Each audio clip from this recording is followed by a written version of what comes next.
That's pretty good, Jacob. Congratulations, give me 5. Yeah, I made it 3 times now. 3 times around the circle? Yeah, but I had to go not quite very big spin. Is it hard to go around those corners? Yeah. Yeah. Are you proud of yourself, though? You taught yourself how to ride a bike? Yes. I think I could ride my bike to school again. Oh, yeah? Try run the circle one more time.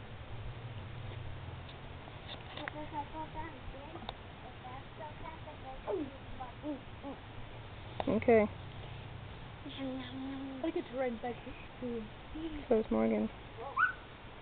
What's Morgan doing? They're learning bike safety. Huh.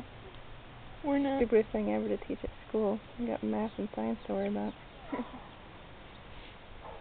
Who wants to fail in bike safety when you're learning all that other stuff? Don't distract him! It's starting to rain. Mhm. I wish I could ride my bike, but I don't have one. You got rid of it. I know, and I still don't have that $10. I did give it to you. Yeah, but I forgot what happened to it. He really wants to trick and he's really sharp. Yeah, he is. Good job, Jacob.